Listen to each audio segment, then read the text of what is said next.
신랑 실종 사건. 이복의 왓슨? 베이커가에 있는 홈즈의 하숙집에서 난로가에 앉아 불을 쬐던 홈즈가 말을 꺼냈다.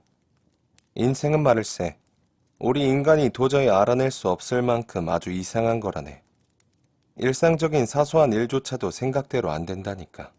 만약 우리가 지금 저 창문으로 손을 잡고 나가서 도시를 날아다니며 지붕 아래에서 벌어지고 있는 기괴한 일들을 볼 수 있다면 세상의 온갖 음모와 우연이며 경이로운 일들을 한눈에 보게 될 테지. 그런 것에 비하면 소설 같은 건 흔해 빠진 줄거리의 결과도 뻔하잖나? 진부하고 무의미한 것이라는 생각밖에 안 든다네. 나는 그렇게 생각하지 않아. 신문에 난 뉴스들을 보면 너무 황당하고 저속한 사건들 뿐이야. 게다가 경찰 조사로 밝혀진 것들은 너무나 분명한 현실인데도 재미있다거나 예술적이지는 않거든. 항상 신중하게 선택하지 않으면 실제적인 효과는 거둘 수 없지. 홈즈는 계속 말을 이어갔다. 경찰 조사는 판사의 헛소리만 중요시하고 실제 사건의 세세한 내용은 놓치고 있어. 그 세세한 내용이 사실은 사건을 풀 수 있는 열쇠인데도 말이지. 아무튼 일상에서 일어나는 일들은 알고 보면 정말이지 우리의 생각을 초월하는 내용들 투성이야. 나는 웃으며 고개를 저었다. 자네 생각은 잘 알겠네. 자네는 온갖 어려운 일들을 해결하는 탐정이니까 정말이지 이상야릇한 사건들을 겪어왔겠지. 하지만 나는 신문을 한 장 집어들면서 말을 이었다. 이걸로 한번 실제로 실험을 해볼까? 제일 먼저 눈에 띈 제목은 아내를 학대하는 남편이야. 이게 칼럼의 반을 채우고 있는데 안 읽어도 내용은 알 수 있다네. 남자에겐 분명 다른 여자가 있을 것이고 술주정뱅이에다가 아내를 자주 때려 상처투성이겠지. 그래서 자네나 하숙집 주인이 그녀를 동정하게 된다네. 그러나 작가라면 아무리 삼류라도 이렇게 어설프게는 안 쓰겠지. 홈즈는 내게서 신문을 가져가 대충 훑어보았다. 이건 댄디스 부부의 별거 사건에 대한 건데 우연히 사건을 의뢰받은 적이 있었다네. 남자는 술을 전혀 안 하고 여자 관계도 없더군. 그런데 재판까지 간 이유는 남자가 식사 후에 항상 틀니를 뽑아 여자에게 던졌다는 거야. 이런 건 어떤 소설가도 상상하지 못할 행위지. 안 그런가 왓슨? 자, 담배 한 대 피우고 자네 주장이 틀렸다는 걸 받아들이시지. 홈즈는 뚜껑에 큰 자수정이 박혀있는 화려한 담배 케이스를 꺼내 내밀었다. 평소 검소한 그의 생활 태도와는 너무나 다른 모습이었다. 참, 우리 몇 주일 못 봤지? 이건 보헤미아 왕이 준 기념품이라네. 그리고 그 반지는 또 뭔가? 나는 그의 손가락에 끼어있는 다이아몬드 반지를 보며 물었다. 이건 네덜란드 왕실에서 받은 선물일세. 이번 사건은 절대 비밀이라 자네한테도 얘기할 수가 없다네. 자네가 내 작은 사건 몇 가지를 기록해주는 건 무척 고맙지만 말일세. 요즘은 무슨 사건을 맡고 있나? 나는 호기심이 생겨 물었다. 10가지 정도 있는데 전부 재미없는 것들이라네. 물론 하나같이 중요한 사건들이지만 말일세. 내 경험으로는 일반적으로 평범한 사건들은 관찰할 게 많고 원인과 결과가 분명한 날카로운 분석력이 더 용이하지. 그런 것들이 더 재미도 있고 말이야. 그러나 큰 사건들은 대부분 단순하기 그지없는 경우가 많다네. 왜냐하면 동기가 확실히 드러나기 때문이지. 요즘 맡고 있는 것들 중엔 마르세유에서 의뢰해온 사건만 좀 복잡하고 나머지 것들은 별 재미가 없다네. 하지만 조만간 뭔가 흥미있는 사건이 들어올 것 같아. 이보게, 저기 오는 사람 말이야. 분명 나한테 오는 손님일 거야.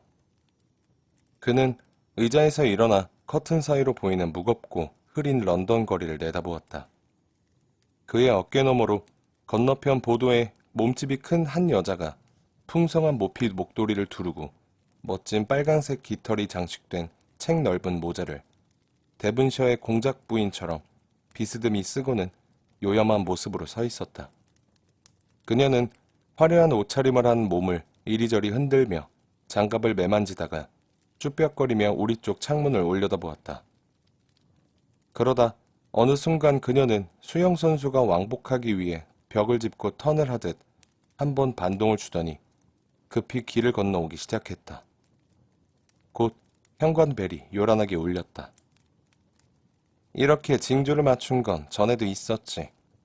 홈즈는 담배꽁초를 난로불 속으로 던지며 말했다. 저 여자가 주저하는 건 틀림없이 연애 문제이기 때문일 거야. 누군가와 말은 하고 싶지만 사건이 워낙 미묘하다 보니 상대가 이해를 해줄지 못할지 자신이 없는 거라네. 저런 일엔 두 가지 경우가 있지. 남자에게 심하게 당한 여자는 망설이지 않고 달려와 배를 누른다네. 그래서 벨의 끈이 끊어질 정도지. 하지만 지금 여인은 남자에게 당했다기보다 주저하거나 비관하고 있는 내용일 것 같네. 어쨌거나 여자가 왔으니 곧 알게 되겠지. 곧 노크 소리가 들리고 하인이 들어와 메리 서덜랜드라는 사람이 왔다고 알렸다. 검은색 옷을 입은 왜소한 체격의 하인 뒤에서 마치 뱃사공의 작은 배 뒤에 있는 돛을 활짝 펼친 상성 같은 모습의 여자가 나타났다. 셜록 홈즈는 늘 그렇듯 친절하게 그녀를 소파로 안내한 후 세심하면서도 어딘지 방심한 듯한 태도로 그녀를 관찰했다. 타이프라이터를 많이 치시는 모양이시죠? 시력이 안 좋아서 피곤하시겠어요. 홈즈가 먼저 말을 시작했다. 처음엔 무척 피로했어요. 그런데 요즘은 자판을 안 보고도 치니까. 그러다 문득 그녀는 홈즈의 질문이 깊은 의미가 있다는 걸 깨닫고는 깜짝 놀라며 통통하고 수더분한 얼굴에 두려움을 담고 그를 쳐다보았다. 어머, 홈즈 선생님. 저에 대해 어디서 들으셨군요. 안 그러면 어떻게 그리 잘 아시는 건가요? 걱정하지 않으셔도 됩니다. 온갖 사건을 맡다 보니 그냥 아는 것뿐이니까요. 다른 사람들 같으면 무심히 듣고 넘어갈 일을 저는 주의 깊게 관찰하는 습관이 있거든요. 그렇지 않다면 당신도 이렇게 저를 찾아오지는 않았겠죠. 에서리지 씨 부인한테서 얘기를 듣고 찾아왔어요. 그녀의 남편이 사라졌을 때 경찰은 물론 주변 사람들 모두가 그가 죽었을 거라고 포기했는데 선생님이 별로 어렵지 않게 그를 찾아냈다고 들었어요. 선생님, 저도 좀 도와주세요. 저는 부자는 아니지만 월급 외에 유산으로 연간 100파운드씩을 받거든요.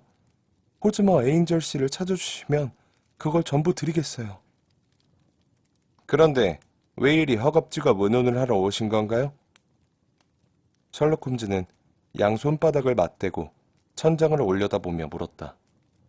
공허한 얼굴을 하고 있던 서덜랜드 양은 또다시 놀란 표정을 지었다.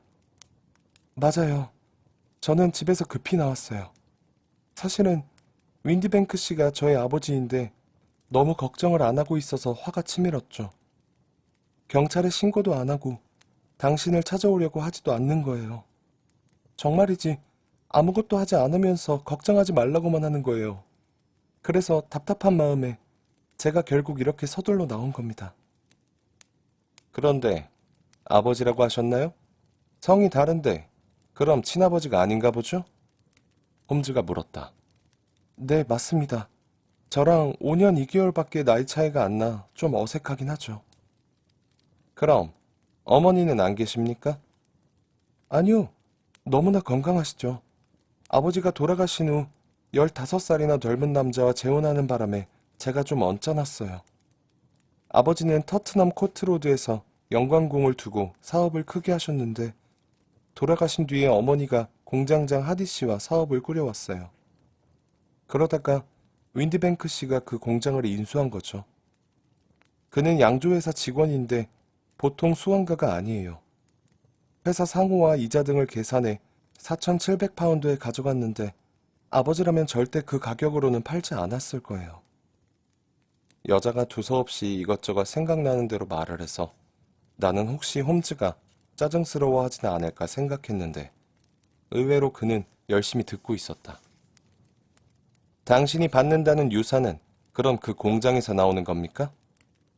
홈즈가 물었다. 아니요. 그건 전혀 다른 거예요. 뉴질랜드 오클랜드에 있는 네드 삼촌이 저에게 남겨주신 거죠. 이자가 4.5%인 뉴질랜드 공채예요. 액면가는 2,500파운드인데 저는 이자만 받을 수 있답니다. 흥미롭군요. 그러니까 연간 이자 100파운드에 월급까지 있으니까 여행도 할 수 있고 다른 하고 싶은 일도 할 수 있겠군요. 독신인 경우엔 연간 60파운드만 있어도 충분히 살 수 있죠. 선생님, 그보다 적어도 살 수 있어요. 그러나 지금 어머니와 함께 사는 한 부담은 주고 싶지 않아서 이자를 받는 걸로 생활비를 내고 있죠. 윈디뱅크 씨가 3개월에 한 번씩 이자를 찾아와 어머니에게 전달하고 있어요. 저는 월급으로도 충분하거든요. 네, 잘 알았습니다. 그리고 이쪽 분은 왓슨 박사라고 제 친구니까 저한테 얘기하듯이 편하게 말씀하셔도 됩니다. 그런데 호즈마 에인절 씨와는 어떤 관계죠? 서덜랜드 양은 얼굴이 불그스레지며 옷의 칼라 부분을 만지작거렸다. 가스 사업자들이 주최하는 파티에서 처음 만났어요. 그들은 아버지가 계실 때부터 초대장을 보내줬는데 돌아가시고 나서도 어머니에게 계속 보내오고 있었습니다. 그런데 윈드뱅크 씨는 우리가 그런 데 가는 걸 좋아하지 않았습니다. 어디 가는 걸 무조건 반대하는 거예요. 하지만 전 그 파티에 꼭 가고 싶었어요. 아니, 그가 저를 막을 권리는 없잖아요. 그는 제가 아버지 친구분들을 만나는 건 좋지 않다고 하더군요. 그러면서 입고 갈 만한 옷도 없을 거라며 트집을 잡더라고요. 말도 안 되죠. 아직 한 번도 안 입은 새 드리스도 있거든요. 결국 그는 저를 막기가 어려울 거라 생각했는지 사업일을 핑계로 프랑스로 떠났어요. 그래서 저는 어머니와 하디 씨와 함께 파티에 갔죠. 거기서 호즈머 에인절 씨를 만나게 된 겁니다. 윈디뱅크 씨가 프랑스에서 돌아와 그 사실을 알고 불쾌했겠네요. 아니요. 기분이 좋아 보이던데요. 그는 어깨를 들썩이면서 여자들은 언제나 제멋대로니까 말려도 소용없다고 하더라고요. 그러니까 당신은 그 파티에서 호즈마 에인절이라는 청년을 만났단 말이죠? 네. 그날 밤 처음 만났는데 다음날 우리가 잘 돌아갔는지 궁금하다면서 찾아왔더군요. 그 후 우리 두 사람은 2번쯤 산책을 했어요. 하지만 윈드뱅크 씨가 돌아오자 그를 집으로 초대할 수 없었어요. 왜죠? 윈드뱅크 씨가 싫어하거든요. 그는 집에 누구도 오는 걸 싫어합니다. 여자는 가족과 함께 있어야 한다면서요. 그래서 전 언제 그럼 내 가정을 이룰 수 있겠느냐고 어머니에게 호소했죠. 호즈마 에인절 씨는 뭐라고 하던가요? 다른 방법을 써서라도 당신과 만나려고 했습니까? 네, 그랬어요. 일주일 후면 윈드뱅크 씨가 또 프랑스에 가니까 그동안은 편지로 연락하자고 하더군요. 그는 매일 편지를 보내왔습니다. 저는 아침마다 편지를 찾으러 갔기 때문에 윈드뱅크 씨에게 들키지는 않았어요. 그럼 그 사람과 약혼한 건가요? 네, 선생님. 둘이 산책을 하다가 약혼을 했습니다. 호주마는 에인절 씨는 레드놀가에 있는 회사 경리과, 그러니까 무슨 회사죠? 그러니까 제가 잘 모르고 있거든요. 그럼 집은 어딘가요? 그는 회사에서 살고 있었습니다. 당신은 그럼 그의 주소도 모르고 있군요. 네, 레드놀가라는 것밖엔. 근데 편지는 어디로 보냈죠? 레드놀가에 있는 우체국 사서함으로요. 회사로 여자 편지가 오면 사람들이 놀린다고 하기에 타이프로 쳐서 보내겠다고 했죠. 그랬더니 그건 나에게서 온 느낌이 안 들고 기계가 두 사람 사이에 끼어 있는 것 같다면서 싫다고 하더군요. 선생님, 그는 정말 저를 사랑하고 있었어요. 아주 세심한 것까지 마음을 써주었거든요. 네, 좋은 얘기입니다. 전 옛날부터 사소한 것들이 정말 중요한 거라는 믿음을 갖고 있거든요. 에인절 씨에 관해 다른 사소한 것들이라도 생각나는 게 있으면 얘기해 주시죠. 그는 아주 수줍음이 많은 성격이었어요. 산책할 때도 남의 눈에 띈다고 밤에 하는 걸 더 좋아했죠. 아주 내성적이고 순한 편이에요. 목소리도 조용하고요. 한때 목이 안 좋아 그때부터 작은 소리로 소곤거리듯이 말하는 습관이 생겼다고 했어요. 옷차림도 언제나 단정하고 말쑥하면서 수수하고요. 그리고 저처럼 시력이 나빠 햇빛을 가리는 선글라스를 쓰고 있었어요. 그럼 아버지 윈드뱅크 씨가 프랑스로 다시 떠난 다음엔 어떻게 됐습니까? 그가 집으로 와서는 아버지가 돌아오기 전에 결혼하자고 하더군요. 너무나 간절히 원했기 때문에 저는 성서에 손을 얹고 그렇게 하겠다며 맹세까지 했습니다. 어머니는 그게 당연하다면서 그건 애정이 깊어진 거라고 말했어요. 어머니는 처음부터 그와 잘 맞아 저보다 그를 더 좋아하는 것 같았어요. 그는 일주일 안에 결혼식을 하자고 했는데 전 그래도 윈디뱅크 씨가 좀 걱정이 됐어요. 하지만 두 사람은 걱정하지 말라고 하더군요. 어머니는 자신이 책임지겠다고까지 했고요. 그런데 선생님, 저는 왠지 마음이 놓이질 않았어요. 저보다 겨우 5살 많은 아버지에게 허락을 받는다는 것도 좀 우스운 얘기지만 저는 몰래 결혼을 하고 싶지 않아서 아버지에게 편지를 보냈습니다. 그런데 편지가 결혼식 날 아침에 되돌아온 거예요. 아버지가 받지 못했단 말인가요? 네, 그가 영국으로 떠난 다음에 도착했으니까요. 그러니까 지난 금요일이 결혼식이었군요. 교회에서 하실 예정이었나요? 네, 친척들만 초대해서 킹스 크로스역 근처 세인트 세비야 교회에서 식을 올릴 예정이었어요. 세인트 펜클라스 호텔에서 아침 식사를 하려고 했고요. 그날 호즈머가 이륜 마차로 데리러 와서 저와 어머니가 그 마차를 타고 그는 영업용 마차를 타고 뒤따라왔죠. 우리가 먼저 교회에 도착한 뒤 곧바로 그가 탄 마차가 왔어요. 그런데 그가 내리지 않는 겁니다. 결국 마부가 내려 마차 안을 들여다보았어요. 근데 어찌된 일인지 마차 안에는 아무도 없는 거예요. 마부는 그가 타는 걸 분명히 봤다면서 도대체 어디로 사라졌는지 모르겠다고 하더군요. 선생님, 그게 지난 금요일에 있었던 일입니다. 그리고 지금까지 그에게서 소식이 없어요. 어떻게 된 건지 아무것도 짐작이 안 갑니다. 아이고, 힘든 일을 겪으셨군요. 홈즈가 말했다. 아니요, 그렇지는 않았어요. 그는 아주 착하고 다정해 저한테 나쁘게 할 사람은 아니에요. 그날 아침에도 이런 말을 했죠. 만약 무슨 일이 생기더라도 마음 변치 않겠다고 약속해달라. 뜻하지 않은 일이 생겨 헤어져 있더라도 약속을 잊지 말라. 반드시 당신을 데리러 오겠다. 이렇게요. 결혼식 날 아침에 그런 이야기를 해서 좀 이상하게 생각하긴 했지만 지금 생각해보니 뭔가 사정이 있었던 것 같아요. 틀림없이 뭔가 있군요. 뜻밖의 불행 같은 것이 그에게 닥친 거라고 당신은 생각하고 있는 거죠? 네, 그렇습니다. 그도 어떤 위험을 분명히 느낀 것 같아요. 그래서 저한테 그런 말을 한 거겠죠. 그의 예감이 맞았던 겁니다. 그런데 무슨 일이 생긴 건진 전혀 모르겠다는 거죠? 네. 그럼 어머니는 이 사건을 어떻게 생각하고 있습니까? 화를 내시면서 다시는 그 얘기를 하지 말라고 하세요. 아버지는요? 그도 알고 있습니까? 네, 얘기했어요. 그는 기다려보는 수밖에 없다고 생각하고 있어요. 결혼식도 안 하고 사라진 것이 그에게 무슨 이득이 있겠냐면서요. 제 돈을 빌려갔다든지 결혼해서 제 재산을 가로챈 것도 아니니까 말입니다. 하지만 호즈머는 그럴 사람이 아니고 제 돈은 한 푼도 못 쓰게 했어요. 그 사람 도대체 어떻게 된 걸까요? 전 정말 미칠 것 같아요. 도저히 잠을 이룰 수가 없습니다. 그녀는 손수건 속에 얼굴을 파묻으며 흐느끼기 시작했다. 조사해 보겠습니다. 홈즈는 일어서며 말을 이었다. 상황을 분명히 알아낼 수 있을 것 같습니다.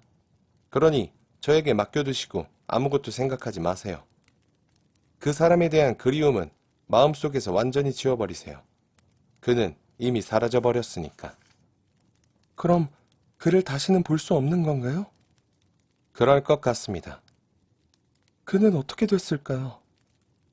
그건 저에게 맡겨두세요. 그보다는 에인절 씨의 인상착의를 말씀해보세요. 그리고 그의 편지 중 하나를 줘보세요. 크로니클 신문에 지난 토요일자로 사람 찾는 광고를 냈는데 여기 오려서 가져왔어요. 그리고 편지 4통을 가져왔어요. 고마워요. 그리고 당신 주소를 주시죠. 펜 파우엘구 라이온 광장 31번지예요. 에인절 씨 주소는 모른다고 하셨죠? 아버지 전 회사는 어디에 있습니까? 펜처치가에 있는 웨스트하우스 앤 마뱅크라는 회사죠. 알겠습니다. 아무튼 제가 한 충고를 잊지 마세요. 이 사건은 그냥 수수께끼라고 생각하시고 모르는 일로 여기면 좋을 것 같습니다. 홈즈 선생님, 친절은 고맙습니다만 전 잊을 수가 없어요. 호즈마에게 제 진심을 알리고 싶어요. 그가 돌아올 때까지 기다릴 겁니다. 그녀는 지나치게 사치스러운 모자를 쓰고 멍청한 표정을 짓고 있었지만 온순하고 착한 마음씨는 어떤 숭고함마저 느껴지게 했다. 잠시 후 그녀는 편지와 광고 쪽지를 테이블 위에 놓고는 언제든지 연락해 주기를 바란다며 떠나갔다. 셜록 홈즈는 그녀가 나간 뒤에도 한동안 손을 모으고는 천장을 가만히 바라보았다. 그리고 뭔가 생각을 떠올릴 때마다 을에 찾는 담배를 파이프에 넣고는 소파에 깊숙이 앉아 불을 붙였다. 저 아가씨는 정말 연구해 볼 만한 사람이야. 그가 중얼거리듯 말했다. 그녀가 말한 사건보다도 저 여성이 훨씬 흥미로워. 내 색인표를 한번 보게 나왔은 비슷한 사례들이 있을 거야. 1877년에 햄프셔 앤도버에서도 그 비슷한 일이 있었고 작년에 네덜란드 헤이그에서도 아주 비슷한 사건이 있었지. 이번 것도 뻔한 수법이긴 한데 몇 가지 다른 점이 있더군. 아무튼 가장 정확하게 알 수 있는 건 아가씨를 통해서지. 자네는 그 아가씨한테서 나보다 더 많은 걸 꿰뚫어 보았겠지? 내가 물었다. 자네가 못 본 게 아니라 관찰 부족 탓이지. 봐야 할 곳을 안 보니까 중요한 걸 놓치는 거라고. 소매뿌리라든지 손톱 등이 때로는 아주 중요한 것을 암시하기도 하고 또는 구두끈에서 뜻밖의 해답이 나올 때도 있다네. 자네 그 여자의 옷차림을 어떻게 봤나? 말해보기나. 글쎄. 책 넓은 모자에 빨간색 깃털 하나가 장식돼 있었지. 그리고 검정색 윗옷엔 검은 구슬들이 달려있고 그 속에 입은 옷은 커피색보다 좀 더 짙은 색으로 칼라와 소매 부분에 자주색 플러시 천이 붙어 있었네. 장갑은 짙은 회색으로 오른쪽 집게 손가락 부분이 심하게 달아 있었지. 구두는 못 봤어. 그리고 금 귀걸이를 하고 있었는데 작고 둥근 모양으로 흔들리고 있었어. 전체적으로 여유롭고 한가하며 생활은 넉넉하게 보였다네. 홈즈가 박수를 치며 웃었다. 놀랐는데 왓슨? 정말 좋아졌어. 정말 멋진 표현이었다니까. 중요한 걸 모조리 빠뜨리긴 했지만 말이야. 그래도 관찰 방법을 많이 터득했군. 자네는 색채에 대해 예민한 데가 있어. 하지만 이보게. 전체적인 모습을 신경 쓸 게 아니라 세세한 것에 주목해보게나. 나는 여자들을 볼 때면 우선 소매뿌리부터 쳐다본다네. 남자의 경우는 바지 무릎 부분을 보는 게 좋지. 자네가 말한 것처럼 그녀는 소매에 플러시 천을 달고 있었는데 그건 아주 약한 천이야. 타이프라이터를 칠 때는 손목 바로 위가 책상을 스치는데 그 아가씨의 소매뿌리엔 선이 2개나 뚜렷이 나 있더라고. 오른손 쪽에 말이지. 그리고 그녀의 얼굴엔 코안경을 낀 자국이 움푹 나 있었어. 그래서 시력이 나빠 타이프를 칠 때 피곤하겠다고 말했던 거라네. 그땐 나도 정말 놀랐었어. 하지만 그건 틀림없는 일이지. 그보다는 아래쪽을 보고서 난 깜짝 놀라 한동안 관찰을 했다네. 그녀의 구두가 정말 많이 달아 있었는데 한쪽에는 장식이 있고 다른 한쪽엔 장식이 없는 짝짝이었어. 게다가 구두에 버클이 5개 있었는데 한쪽은 아래 2개만 끼어 있고 다른 한쪽은 첫 번째, 세 번째, 5번째만 끼어 있더군. 화려하게 단장한 젊은 여성이 구두를 짝짝이로 신고 그것도 버클을 제대로 안 끼우고 집을 나왔다면 허겁지겁 뛰어나온 거라고 추측을 할 수 있지 않겠나? 그 밖에 또 뭘 알아냈나? 나는 홈즈의 그 빈틈없는 추리력에 언제나 흥미를 느끼고 있었다. 어쩌다 안 건데 아가씨는 밖으로 나오기 직전에 편지를 썼지. 장갑 오른쪽 집게 손가락에 구멍이 난 건 자네도 봤다고 했지만 장갑과 손가락에도 잉크 자국이 묻어 있었던 건 못 본 모양이군. 너무 급히 쓰는 바람에 펜을 잉크병에 깊숙이 넣었다가 묻었을 거야. 손가락에 아직도 자국이 남아있는 걸로 봐서 분명 오늘 아침에 쓴 것 같아. 초보적인 관찰 방식이지만 이렇게 하나하나 연결해보면 재미있지. 그런데 왓슨, 광고에 나온 호즈마 에인절의 인상 특징을 좀 읽어주게나. 나는 광고 쪽지를 불빛에 가까이 댔다. 거기 사람을 찾습니다란에 다음과 같이 쓰여 있었다. 14일 아침부터 호즈만 에인절이라는 남자 행방불명임. 키 약 5피트 7인치. 뼈대가 크고 혈색이 안 좋음. 검은색 머리칼에 한가운데가 약간 벗겨짐. 고렛나룻과 콧수염을 기르고 있음. 선글라스를 쓰고 있으며 말투는 우물거리는 편임. 행방불명 직전의 복장은 실크로 가장자리가 처리된 검은색 프로코트 안에 검은색 조끼를 입었으며 조끼에 금 시계줄을 달고 있고 회색 트위드 바지를 입었음. 신발은 긴 장화에 갈색 각반을 착용했음. 레드놀가의 한 회사 직원이었다고 함. 위에 남자를 알고 있는 사람은 아래 주소로 연락해 주시기. 거기까지. 됐어. 홈즈는 편지로 눈을 돌리며 말을 이었다. 편지는 그냥 평범하군. 발자크의 말을 한번 인용한 것밖에는 특별한 게 없어. 그리고 에인절 씨에 대해 알만한 단서는 아무것도 없네. 단 하나 특이한 점이 있긴 하지. 자네가 들으면 좀 놀랄 텐데. 모두 타이프라이터로 썼군. 내가 말했다. 그뿐 아니라 서명까지 타이프라이터로 썼어. 자, 보게나. 날짜도 있는데 주소는 그냥 레드놀가라고만 찍혀 있어. 이 서명이 뭔가 이상하지 않나? 이건 분명 암시라고 할 수 있지. 이게 사건의 열쇠일 거야. 뭐라고? 자넨 그렇게 생각하지 않나? 글쎄, 혼인 불이행으로 고소되었을 때 자신의 서명을 부인하기 위해서 아닐까? 아니야, 그런 게 아니야. 어쨌든 편지를 2통 쓸 건데 이거면 사건은 해결될 걸세. 한 통은 회사로, 또 한 통은 윈드뱅크 씨에게 말이야. 내일 저녁 6시에 만나자는 부탁을 할 셈이네. 남자끼리 얘기를 하는 게 좋을 것 같아서. 자, 왓슨, 그런 답장을 받을 때까지는 다른 일이 없으니까 이 문제는 잠시 덮어두기로 하세.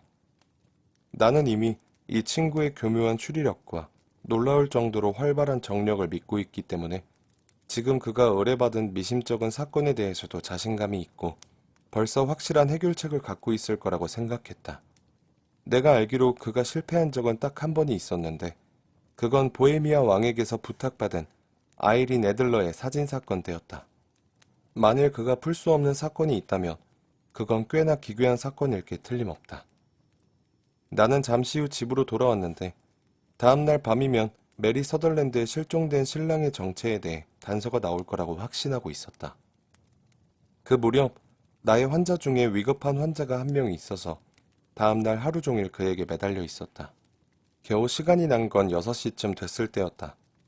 사건이 해결되는 시각을 놓치지 않기 위해 나는 마차를 타고 베이커가로 달려갔다. 그런데 도착해보니 홈즈는 소파에 웅크리고 앉아 졸고 있었다. 주변에는 병과 시험관들이 빼곡히 늘어져 있었고 코를 자극하는 염산 냄새가 풍기고 있는 걸로 봐서 하루 종일 그가 화학실험을 했다는 걸 알 수 있었다. 그래, 해결했나? 내가 들어가자마자 물었다. 산화베릴륨의 중유산염이었네. 아니, 그게 아니라 그 사건 말이야. 아, 그거? 난 또 아까부터 실험하고 있던 염에 대한 얘긴 줄 알았지. 그 사건은 어제도 말했다시피 몇 가지 재미있는 점도 있긴 한데 특별히 괴이하다고 할 만한 건 아니네. 다만 이 파렴치한을 응징할 수 있는 법이 없다는 것이 문제지. 그럼 그자는 누구지? 왜 그 아가씨를 내팽개쳤을까? 홈즈가 대답을 하기도 전에 누군가의 발소리가 복도에서 들리더니 곧 노크 소리가 났다. 아, 윈드뱅크 씨가 온 모양이네. 6시에 온다고 했거든. 홈즈가 말하며 문을 열었다. 어서 오십시오. 30살쯤 되어 보이는 단단한 체격의 남자가 들어섰다. 혈색은 좋지 않았지만 면도를 말끔히 하고 태도도 조심스러웠다. 그러나 눈빛이 날카로워서 그리 평범해 보이지는 않았다. 그는 우리 둘을 경계하듯 힐끗 쳐다보고는 모자를 벗어 탁자 위에 놓고 소파로 다가갔다. 윈디뱅크 씨? 이 타이프로 친 편지는 당신이 보낸 것이 맞죠? 6시에 오시겠다고 쓰여 있는데요. 네, 그렇습니다. 좀 늦었어요. 일을 하다 보면 제 시간에 나올 수 없을 때가 있어서요. 딸아이가 여길 왔었다고요? 죄송합니다. 남 부끄러운 일은 밖에 알려지지 않는 게 좋으니까요. 딸아이가 선생님을 만나겠다고 해서 전 처음부터 반대를 했어요. 눈치를 채셨겠지만 제 딸이 좀 쉽게 흥분하는 성격이라 한번 격해지면 좀처럼 가라앉질 않거든요. 당신은 경찰이 아니니까 다행히 일이 알려지는 건 신경이 안 쓰이는데 그래도 집안일이 알려지는 게 그리 유쾌한 일은 아니죠. 호즈마 에인절을 찾는 건 불가능할 겁니다. 그러니 괜한 시간 낭비하지 마십시오. 아니요. 난 호즈마 에인절 씨를 어떻게든 찾아낼 겁니다. 자신 있게 말할 수 있어요. 홈즈가 조용히 대꾸했다. 윈디뱅크 씨는 약간 당황한 듯 장갑을 떨어뜨렸다. 그렇다면 안심입니다. 너무나 이해할 수 없는 일이라서 말이죠. 타이퍼라이터로 찍은 글자는 필적처럼 매번 다르게 쓰입니다. 똑같은 게 하나도 없죠. 어떤 글자는 더 마멸되어 있고 어떤 건 덜 마멸되어 있기 때문이에요. 그런데 윈디뱅크 씨? 당신에게서 받은 이 편지의 E는 위쪽이 좀 흐릿하게 찍혀 있고 R은 꼬리 부분이 좀 잘려 있군요. 이것 외에도 14군데의 특징이 나타나 있는데 이 두 가지는 특히 눈에 띄고 있습니다. 회사에서 이 타이프라이터를 많이 쓰니까 꽤 낡아 있을 겁니다. 남자는 날카로운 눈으로 홈즈를 응시하며 말했다. 윈디뱅크 씨? 매우 재미있는 연구 결과를 하나 보여드리겠습니다. 저는 조만간 타이프라이터와 범죄의 관계에 대한 논문을 하나 쓰려고 합니다. 전부터 관심을 가지고 있었죠. 자, 여기 에인절 씨한테 온 편지 4통이 있어요. 모두 타이프라이터로 쓰인 거죠. 그런데 전부 다 이가 흐릿하게 찍혀있고 아래 꼬리 부분이 잘려있네요. 확대경으로 자세히 들여다보면 아까 당신 편지에 대해 말한 것과 같은 14가지 특징이 여기에도 그대로 나타나 있습니다. 그때 윈디뱅크 씨가 의자에서 일어나더니 모자를 덥석 집어들었다. 홈즈 씨, 이런 헛갈리는 얘기를 하며 시간 낭비할 생각은 없습니다. 그러면서 그는 계속 말했다. 그 남자를 붙잡을 수 있으면 붙잡으세요. 그리고 저한테 알려주세요. 알았어. 홈즈는 그렇게 말하더니 문으로 가서 자물쇠를 걸어 잠갔다. 자, 붙잡았으니 알려드리죠. 뭐라고요? 어디 있는데요? 윈디뱅크는 얼굴이 새파래지며 덫에 걸린 쥐처럼 주위를 둘러보았다. 아니, 안 돼요. 절대 안 됩니다. 당신은 달아날 수 없어, 윈디뱅크 씨. 문제가 아주 쉽게 풀리는군요. 아까 저한테 불가능할 거라고 했을 때 좀 어이없다는 생각이 들었죠. 어쨌든 좋아요. 자, 앉으세요. 천천히 얘기나 합시다.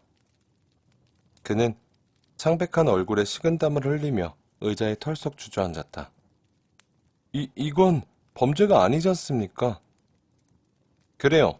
유감스럽게도 그런 것 같군요. 하지만 이렇게 간단한 속임수로 이렇게 냉혹하고 무정한 행동을 한 경우는 처음 보네요. 지금부터 사건의 내막을 내가 얘기해 볼 테니 틀렸다면 지적해도 좋아요. 남자는 의자에 잔뜩 움츠리고 앉아 고개를 숙인 채 기가 죽어 있는 모습이었다. 홈즈는 의자에 앉아 벽난로 선반 끝에 다리를 얹고는 혼자 말하듯 얘기를 해나갔다. 남자는 재산을 노리며 자기보다 나이가 훨씬 많은 여자와 결혼을 했어. 결혼 후 그는 의붓딸의 돈도 자기가 쓸 수 있다는 사실을 알았겠지. 그 액수가 꽤 컸기 때문에 수입에 상당한 도움이 된다고 생각한 거요. 문제는 의붓딸이 착하고 친절한 데다 얼굴도 괜찮고 지참금이 있으니까 언젠가는 누군가를 만나게 되리라는 건 당연했지. 그녀가 결혼을 하면 남자는 연간 100파운드를 잃게 될 상황. 그래서 남자는 딸의 결혼을 막기 위해 갖은 수단을 부린 거요. 우선 딸의 외출을 금지시키고 비슷한 나이의 남자와 만나는 걸 반대했지. 그런데 그게 별 효과가 없었어. 그녀는 그의 말에 반항하고 자신의 권리를 주장하며 파티에 가겠다고 한 거요. 그래서 교활한 남자는 몰래 개교를 부렸지. 그는 아내와 공모해 선글라스로 날카로운 눈빛을 감추고 콧수염을 길렀으며 목소리를 바꾸는 등 변장을 하고는 딸이 근시라는 걸 이용해 호즈마 에인절이라는 사람이 되어 그녀 앞에 나타난 거요. 그리고 딸에게 구혼해 다른 애인이 안 생기도록 막은 거지. 처음엔 장난삼아 할 생각이었습니다. 남자가 기어들어가는 목소리로 말했다. 아내와 나는 딸이 그렇게 빠져들 거라고는 생각하지 못했어요. 그랬겠죠. 하지만 상대에게 점점 마음을 빼앗긴 아가씨는 아버지가 프랑스에 있다고 믿었기 때문에 그런 음모가 꾸며질 줄은 꿈에도 몰랐던 거요. 남자가 자신을 사랑한다고 믿고 너무나 기뻐했으며 더구나 어머니가 남자를 몹시 칭찬했기 때문에 더 확신했던 거지. 그리고 에인절 씨는 그녀를 방문하고 데이트를 하며 약속까지 해 그녀가 다른 남자를 생각하지 않도록 철저하게 막은 거요. 그러나 속임수를 쓰는 것도 한계가 있었고 프랑스에 간다고 꾸미는 것도 쉽지 않았지. 결국 생각해낸 건 극적인 방법으로 끝내는 것이었지. 그녀의 가슴에 그래도 추억이 남아있도록 하는 것은 물론 한동안 다른 남자와 결혼할 마음이 안 나게 하는 방법 말이오. 그래서 그는 그녀에게 성서에 손을 얹고 사랑을 맹세하게 했으며 결혼식 날 뭔가 위험한 상황이 일어날지도 모른다는 암시를 준 거지. 결론적으로 제임스 윈디뱅크는 서덜랜드 양이 적어도 10년간은 호주마 에인절이라는 남자와 마음으로 묶여있고 더욱이 그의 행방을 모르기 때문에 다른 남자에게 마음을 갖지 않을 것을 기대했던 거요. 그래서 결혼식장까지는 가지 못하고 마차 한쪽 문으로 타서 다른 문으로 빠져나가는 뻔한 수법으로 사라져버린 거지. 어때요, 윈디뱅크 씨? 내 말이 맞죠? 남자는 드디어 냉정을 되찾았는지 비웃는 표정으로 자리에서 일어났다. 홈즈 씨, 그렇기도 하고 그렇지 않기도 합니다. 당신도 잘 알겠지만 지금 법을 어기고 있는 건 제가 아니라 당신이라는 거 알고 있겠죠? 저는 법에 어긋나는 건 어떤 것도 한 게 없습니다. 하지만 당신이 이 문을 열어주지 않는다면 불법 감금을 하는 것이고 협박죄를 범한 거라고 할 수 있어요. 물론 당신을 처벌할 수 있는 법은 없소. 홈즈는 열쇠로 문을 열어주었다. 그러나 당신은 그에 마땅한 처벌을 받아야 될 사람이요. 서덜랜드 양에게 형제나 친구가 있다면 당신은 분명 채찍으로 등짝이 무너질 만큼 얻어맞았을 거요. 남자가 여전히 냉수적인 표정으로 쳐다보자 홈즈가 말을 이었다.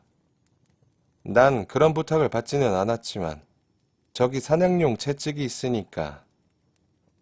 홈즈가 채찍을 가지러 두 걸음쯤 다가갔을 때 계단에서 우당탕하는 발소리가 나더니 현관의 육중한 문이 닫히는 소리가 들렸다.